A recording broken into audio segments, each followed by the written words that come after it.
This week, Kingston breaks a promise to his mama, Matt Hardy pleads guilty to vehicular homicide, and where we're going, we don't need any roads. Welcome to the Full Nelson Press.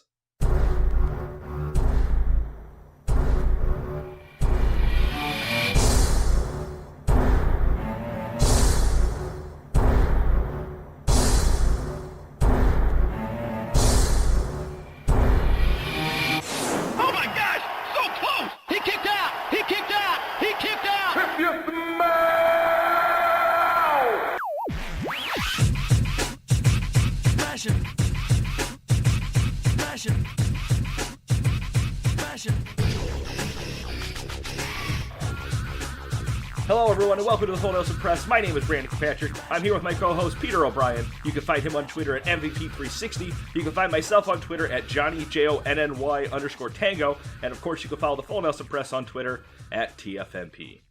Pete, how you been, buddy? I've been good. It's Call of Duty week. New game coming out. What? Also, kind of excited. And then AEW knocks our socks off. Yeah, so first off, it's all Elite Wrestling all the time today. Good. It's only all AEW today, which is cool. It's going to be kind of a short episode because that's all we have to talk about. I'm super excited. Full Gear was just Saturday night. I'm not used to that. I watched it Sunday morning, so it's still fresh in my head. But no, it was a really good event. Dude, it just, when you watch it, you see the story, you see development, you see a new thing coming up. Like, you see all these underlining layers for every single match in AEW. There's so much more to pay attention to. Where WWE is like, we'll see you Monday. I love it. Not to jump ahead, but a great example of that is the whole thing they did at the end with Hangman Page, just showing him just briefly subtle. Out on the Let's get to it. So subtle. I don't even think they even commentated on it, but yeah, let's just jump into it. First match of the night is on the pre-show. It's for the NWA Women's Championship. It's Serena Deeb against Allison Kay. They give it a 60-minute time limit, but there's only 30 minutes left on the pre-show, so that's kind of stupid. Well, they give all of them. Like, they throw all these things, But make it a 30-minute time limit, They should have made it 10. It was good. It was decent. It was fine. It did what it was supposed to. I mean, I didn't really pay too much attention because it is the pre-show. Like, I'm like, all right. Also, it's a title that's not on the show at all. Yeah. So, I mean, what's cool is the cross-promotion thing. I really like that. I do appreciate that. Not only does it great cross promotion with NWA, but it also is it makes your women's division look a little bit bigger when you have two women who aren't even on your in your roster wrestling on the pre-show. They even talked about it later because I think they had a TNA commentator on later in the show, and they talked about how they're open with TNA. I think that's a great way that AEW is going to get a heads up, is not having to rely on things like buying Evolve to be able to do cross promotion with Evolve. You know, it's being able to do things with other companies and not have to feel like I have to buy that company to do it. Exactly. So yeah, huge props. The match itself, meh. Yeah, it was not a good match. Yeah, it was whatever. I said, I think the lowest part of AEW is the women, but I think they're getting better. We will talk about it later. But yeah, it was fine. It did what it was supposed to, and I think it was more of like the cross promotion type thing to get it out there. And I think it was smart. Yeah. Speaking of cross promotion, we also have Thunder Rosa then comes out after Deeb wins. Looks like she's coming back for her title. I'm a huge Thunder Rosa fan. I want to see her more on AEW. Absolutely. She should be. So we'll get to the opening card, which is the tournament finale to the is it the Eliminate Terminator? The Eliminator Terminator of the finale of Elimination. That's it. That's exactly it. It's Adam Page versus Kenny Omega. So first of all, since you're telling this the Full Metal Gear, like, so Hangman Page is what? Like, Liquid Snake? I think so. And Kenny Omega is... Who could Kenny Omega be? He's rated. He's rated. Yeah, and he's the PlayStation 2 version, so he's all black. He's got his hands all black, all naked. He's got square hands. So yeah, it is. It was a good match. What was really cool about tonight's event is that it really put a spotlight on not only up and coming young talent, but I think a lot of the people who came away as winners tonight were anybody that had any kind of history at all with WWE, which was refreshing with AEW. The other huge thing is this is just a tournament for the number one contender for the title. So you made a storyline with Hangman and Kenny Omega. They get to the finals. put on a great match. Like, it was really good. And you got Liquid Snake walking around. He looks good even in the loss. Kenny Omega wins, which is fine. Now you got that really good he's going to go straight heel after Moxley. And then, spoiler. But you got, like, there was so much story into this match. Right. And as we'll talk about later, it isn't done yet. But the way they did the match, I was like, this is awesome. Like, I'm so ready for the next step of everything. Like, I really like how they did this. They made it so that way you're ending the tournament with something that was already been feuding, already been kind of bubbling over. I really liked it. I really like how they're doing the entire Elite members. I think they're telling their stories really well, and I think that a big part of that is they're able to control their narrative in the company. And just like Liquid Snake, he ain't done yet. He comes back in Metal Gear. He's in every Metal Gear, so we're gonna see him again. And right. I'm a big Hangman Page fan. Like I said, I thought the match was good. It kept me entertained. Like, I'm always looking to see what is going to be new. Bravo, AEW. It's a great match. Next is Orange Cassidy versus John Silver, number 4 of the Dark Order. What a funny match! It's great. It was fun. There was a lot of character in this. Not a lot of like honky that you see from other promotions. It was just characters that were generally funny and entertaining to watch. Yeah, Orange Cassidy is someone who, like, you could look at like an R-Truth. Like, if you put two people in like AEW and WWE, like, people get ready to laugh when R-Truth is in the ring. People get ready to laugh or get psyched up when Orange Cassidy. The only problem is Orange Cassidy's a good wrestler. So's R-Truth, but WWE doesn't like that aspect of him. No, they don't. They let Orange Cassidy wrestle and take bumps and actually puts on a match. He wrestles with his hands in his pockets. Like, I'm sorry, that's great. And the fact John Silver rips out his pockets, puts it in his mouth, and he's like, don't do it. Like, no more pockets. I think we all know a John Silver in our life of somebody who you partied with before that acts just like John Silver. Yeah, he tries too hard, shows up in a jacked up Chevy truck, but it's like an S10, and he's trying to flex on people with it. Like, it's my big truck. It's an S10. Whatever it is has got that little Calvin sticker pissing on something in the back. Balls. The balls on the tailgate. Yeah, that's exactly it. No, it's good though. I liked it. What it really shows is that some people, I think, are really good at telling stories in the ring, and I think Orange Cassidy is really good at telling jokes in the ring. Yep. So I really like this one. Another great match. This whole event was just a breath of fresh air.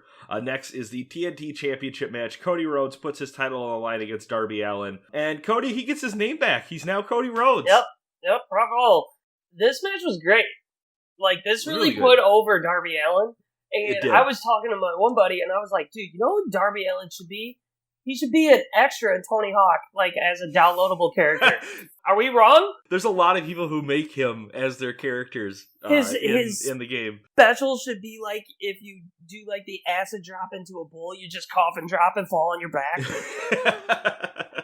Just take bumps. That's all he does. Yeah, it was really good. Entrances, Darby comes out in a clunker, which was really cool. He comes out in this little beat up car, and then Cody Rhodes comes out with a 20-man entourage like he does every time.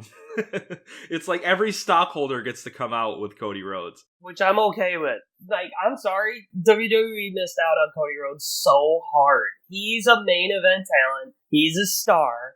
He knows the business and he knows what he's doing. He put over Darby Allin. He put him over well. That crossroads off the top rope. Oh my god. Looked like the momentum. That was insane. The way Darby rolled, it didn't look like he was rolling on purpose. It looked like the momentum threw him over there, which I thought was so well done. AEW really protects finishes. They don't kick out of a lot of them. So the fact that his foot was under the rope, you're like, oh, he didn't kick out of the finish, but he got out of it. Right, because a lot of the first part of this match was Cody Rhodes just beating the hell out of Darby, and Darby just getting rope breaks. Another big positive to me, I'm loving the dynamic between Arn Anderson and Cody Rhodes. Right. Arn comes out, and it's just like, it's almost like Cody Rhodes acts up, and Arn just has to keep putting him in his place. Like, when Cody keeps showing up, Arn is out there with his Denny's menu, yelling at him to tell him to stop, doing push-ups and cover the guy. What's he writing in that? I know, right? He ain't writing anything. Every week, I'm just going to give him a different menu. Yeah.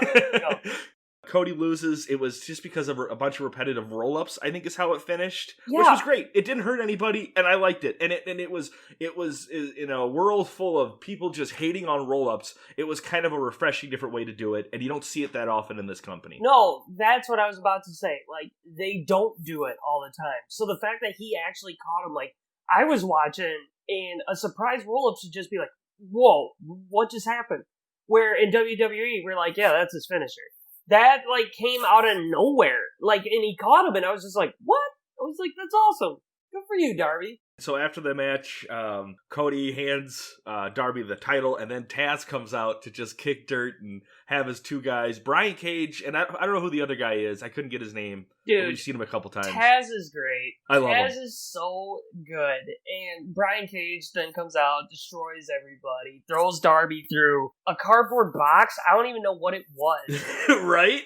Getting ready to break his arm, and Will Hobbs comes out, which I think is good. Because I think Will Hobbs will be good in AEW.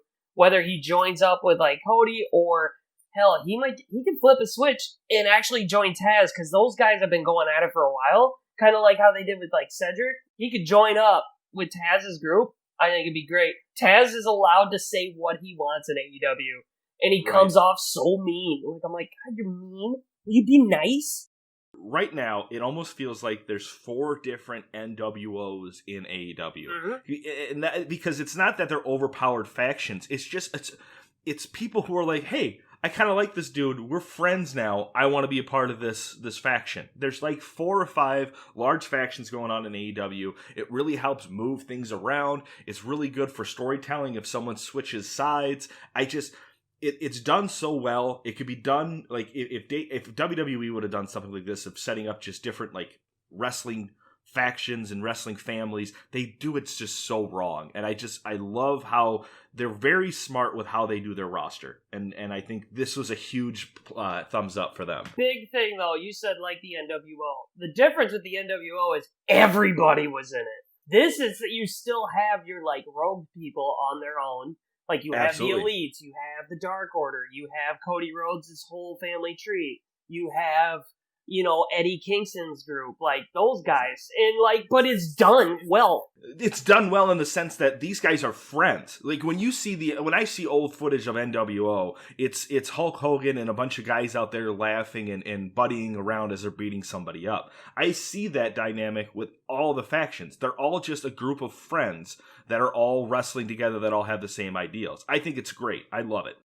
So next match, the AEW Women's Championship match, Hikaru Shida versus Nyla Rose. Vicky Guerrero is ringside. I thought this match, I think it started strong, but it kind of fizzled out at the end. I didn't like the ending at all. We need to get you a counter for how many times you mispronounce. It's not Hikaru. It's Hikaru. There you go. Hikaru. Hikaru. The match is good. I like the fact that, like, Shida didn't pin her and picked her head up to Nyla Rose, who she's been doing that to everybody.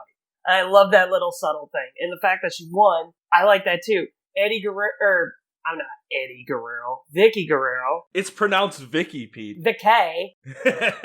Vicaru. Yeah, Vicaru. She helps Nyla Rose, though, huge. Like, she's a good piece to have with Nyla Rose. It's almost groundbreaking seeing, like, a manager for a woman. Like, you don't see that. I've been saying forever that WWE is missing a huge opportunity to make, like, well, now you got the huge guy following AJ Styles.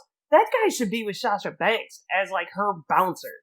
Like, exactly. You are, like, a not Secret AJ Service. Styles. Yeah. Like, that would have been fantastic. They debut Carmella, like, the same week that he comes out with AJ Styles. Right? I think it would have been great to have him with Carmella. Like, or that would have been even Titus perfect. O'Neil. He doesn't need to talk. He's just there for, like, protection, holding her stuff. Like, Titus O'Neil is there to be a good dad and not touch Vince McMahon. Kisses his kid all weird. It's weird. The match was good. I didn't like the end. After the Falcon Arrow, she cancels the pin, and then, like, Nyla gets up, throws her out of the ring, which just looks sloppy. And then Rose ends up clotheslining Vicky. They get back in the ring, and Shida gets the win. Everything up to the Falcon Arrow, I think, was great. I just think the ending was just very sloppily done, and I just didn't like it. But the match itself, overall, I liked it. I didn't mind it. Yeah, it was good.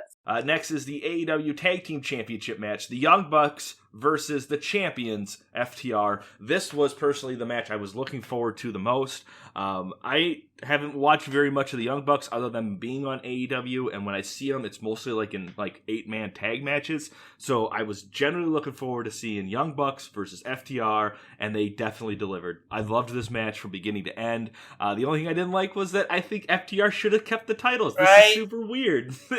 What is this about? As soon as the Young Bucks announce that if we lose this, we're never going to get the titles again, I was like, fuck, man, that means FTR's losing. No, I knew FTR was losing. Cody Rhodes did the same thing and lost. Yeah. And that's where, like, all those underlining AEW stories, like, you see it. So, like, when I was watching, I'm like, I can see Young Bucks. I can see them losing. Like, because they have been putting over other tag teams other than themselves. Now the fact that they got it is good. I think Private Party would be a nice one for them to wrestle, or the Butcher and the Blade. I love the Butcher and the Blade. What I really love about AEW is we're not going to see FTR and the Young Bucks wrestle.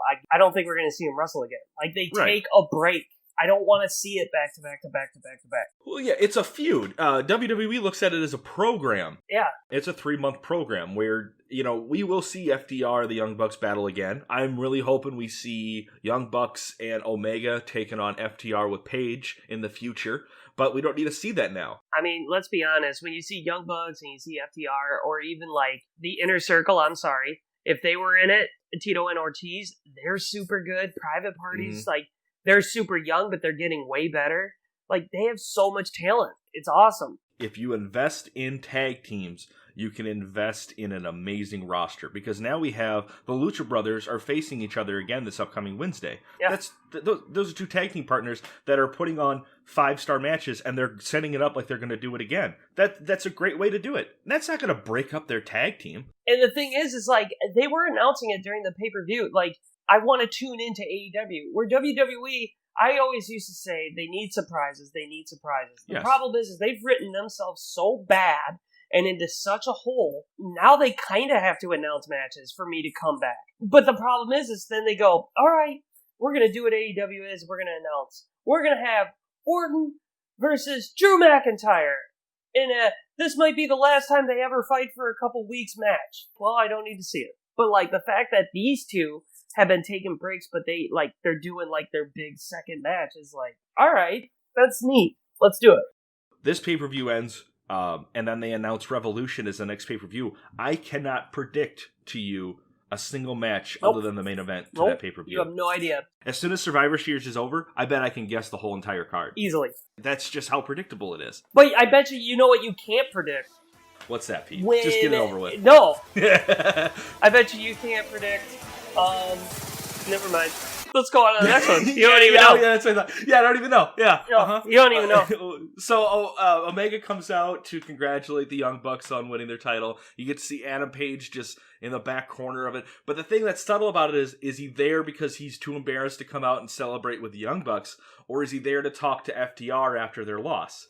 Probably there to feel the good. Bring it to the flow.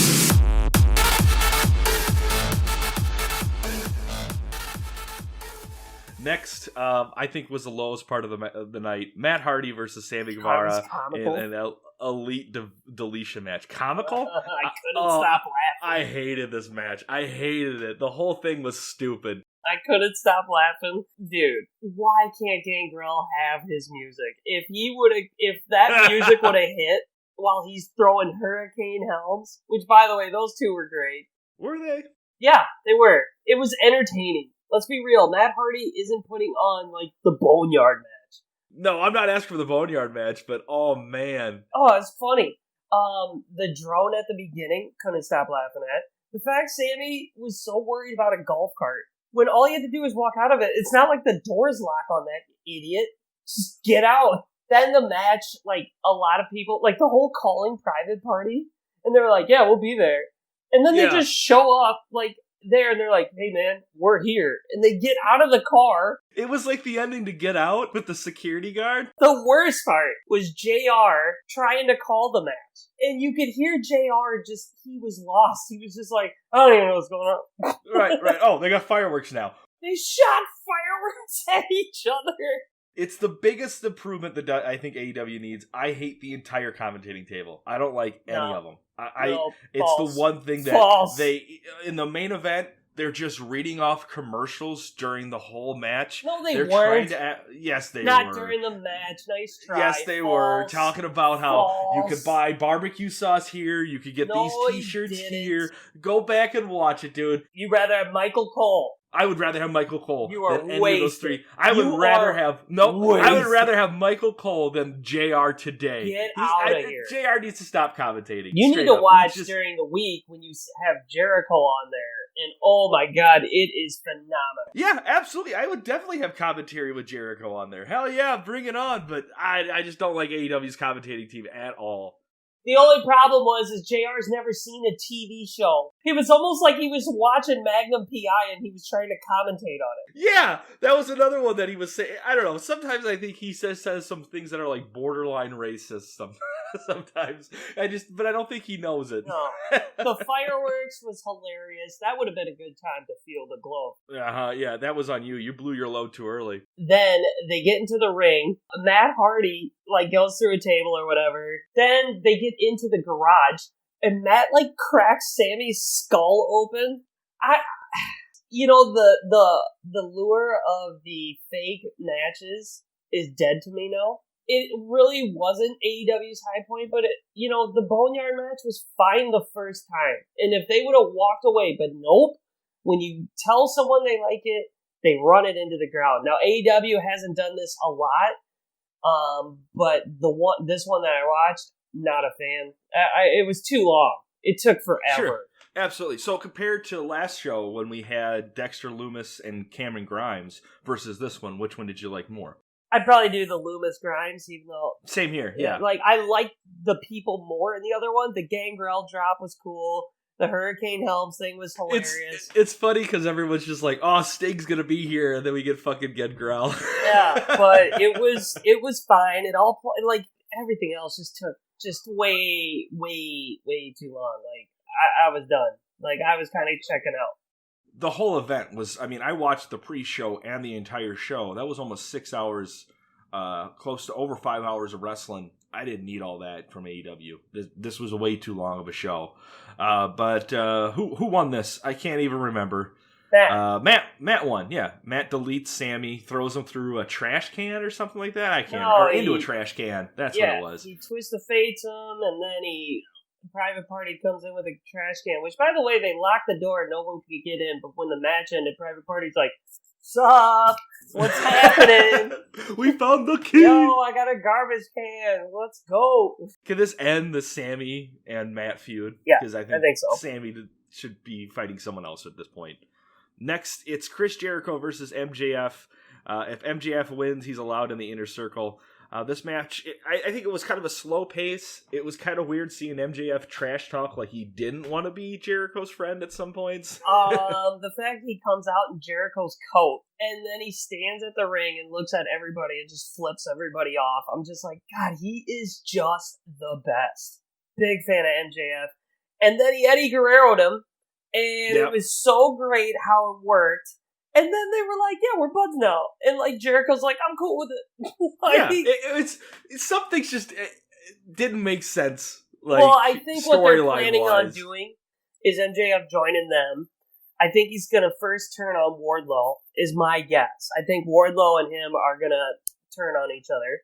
And then I think it's going to build up to this super mega feud between him and Jericho. And if Jericho can't win, he takes over the inner circle and Jericho's done.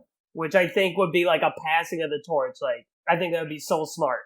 I agree with you. I'd love for it to turn into MJF taking over the inner circle and it being a huge face turn for Jericho. Right. Because Jericho doesn't need a faction. He can wrestle by himself. In fact, Jericho's greatest faction is just his list of catchphrases he comes up with every week. He doesn't need a whole fucking crowd with him. But the match was good. There wasn't anything too notable here. Things were just didn't line up, I don't think, correctly, but I'm excited to see where this goes next because I think Jericho, this is his big project for 2021 is going to be MJF. Yeah.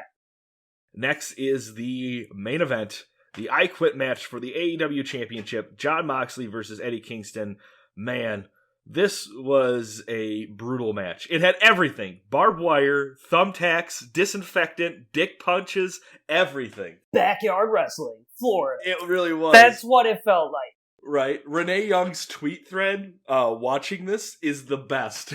I didn't see it. I was laughing too hard, though, because, like, Eddie Kingston comes out, and he needs better ring attire. Like, I was just like, what are you wearing, dude? Like, you come out all really hard. Focused on the gut. Well, no, you come out all hard and tough, and you have this bright green ring attire. Like, I thought it would be more, like, when he's on the mic, I believe every word he says. I think he's the scariest person. Like, he's the guy who, like, is at the bar just like, I will fight anybody. I don't care. I'll kill you. And they're like, stay away from Eddie down there. He's really mad. Like, they're like, okay. The fact that it comes out in this ring attire, and this might be me just really nitpicking, I was just like, huh, what? No, I get it. Because when you see Jon Moxley come out, and he's getting the camo, and he's in shape, and then you just see, like, retired Green Ranger as the opponent. And I didn't bring up his gut. You brought it up. That's me. I did.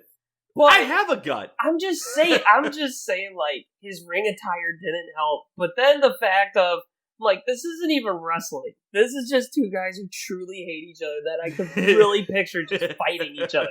Oh, yeah. Yeah, this definitely was, like, shades of, like, CZW Jon Moxley. It was. Sure. The thumbtack bit, I was like, okay. The barbed wire on his head, I was kind of going, ugh. And then when Eddie picks up thumbtacks and smacks him in the head, I was like, oh my god, they let him do that? What if it would have hit his eye? Hang on here. I'm going to look up Renee Young's tweets so you can just say what they said. So she writes, can I quit this match? Tax in the head? Come on, man. So should I go back to Pleasantry Christmas movies now? Like, her whole thread is just like, her reactions to everything going down. You can tell that she's just like, you know what? Maybe the Big W was a good place to stay. Maybe a little bit safer. I think, though, like, I think the match was fine. I don't think it really hurt Eddie. The fact he got choked out with, like, the barbed wire on his knuckle, it took a lot for him to go down, and I think the whole personal aspect, I just thought this match was believable. Like, it's been a while since I've watched, like, a hardcore match, and I was like, ew, why? Don't do that. Moxley wins, good for him. Sounds like he's going to be taking on Omega next, which I'm excited for. This will be, I think, the second time they'll be having a match against each other in AEW. But it's been almost a year now with AEW being, or it's over a year that AEW has been being televised shows weekly. Big pluses, big minuses. I think coming out of this, it was really cool seeing no 8-man tag matches tonight on any of the events. It was all either 2-man or 1v1 matches, which was cool. They weren't promoting any big debuts to try to get people in the seats. There were no WWE superstar surprises, which all that huge pluses. Negatives, I'd say too long of a pay-per-view, and I don't like the commentating table. The funny thing is, you're saying too long. It was only 3.5 hours. Well, yeah, but with the it was 3.5 plus an hour and a half kickoff show. That's on you. You just turn on the wrestling. You ain't gonna get anything new in a kickoff show. So that's all I'm saying. I have to sit there and watch it so I get to find that one match I need to review. You just fast forward. You don't. It's the same with like sports. Why watch a kickoff show to the football game I'm watching? They ain't gonna cover anything that I already don't know. Oh sure, it's just totally annoying blabber filler. The event alone was 3.5 hours. WWE's latest events have been about 2.5, 3 hours. They've been around there, which is super nice. I like that. That's what I want. The Matt Hardy thing just drug on at a point where they didn't need to drag on. I think that's what like hurt the momentum of the show. I agree. That whole if you eliminated that whole thing out, it would have been an awesome A+ show for me. Pete, who's your dud of the week? So my dud of the week is Kingston's outfit. Really just say I was super hyped. He comes out with his coat and his bandana, and then he's like, green. Lame. That's my dud. I get that. I'm going to go with FTR. They had a great match, but man, they just lost the titles too fast. I'm just not a fan of that. Stud of the week, I am going to continue to pick Jon Moxley until he loses his title, because I think he is top dog of AEW. He is the face of the company, and I couldn't be happier. MJF. Okay. He's the man. I dig it. All right. Well, hey, that is the Full Nelson Press, episode 91. It is a wrap. If you enjoy our witty banter and sports entertainment, find the Full Nelson Press on Facebook, subscribe to us on YouTube, leave us a review on iTunes, find us somewhere, subscribe to us. We need more listeners. I'm tired of talking to just Pete and him being the only one listening to me. And folks, half the time I don't even listen to it. He doesn't. It's true. That's a true fact right there. So, hey, Pete, what have you been playing? It's Call of Duty week! Call of Duty week! Woohoo! I've been playing Destiny, actually. It came out free. Everyone has it now. So, like, a bunch of people are on playing it. I really want to play. I sent you the video to, what was it, Bikes and Nights or something like that. That looks really fun. Did you see the chicken top one I tagged you in? No, not yet. You need to look it up. It's a noir-style game, but it's 2 chickens. Oh, yeah, I did see that one. Oh, yeah, my God, it looks comical. That looks pretty fun. Yeah, I'm excited for that, too. So, yeah. Have you posted anything on your YouTube recently? No. Remember my laptop died? And let's be real, right. the whole 6 people that watch my videos, I don't think they're hurting to watch my videos anymore. But I did get another ace on Rainbow Six, so I do have to post that. So I'm trying to have an ace with every single character, which is going to take never. I'll never be able to do it, but I'm going to try. Well, last night I beat Tony Hawk's 1 and 2, so now I'm just going through all the different challenges to unlock the different boards and all that stupid stuff, because I just can't get over the game. I love it so much. Good game. It is. Well, hey, go watch some wrestling. Yeah, I bet.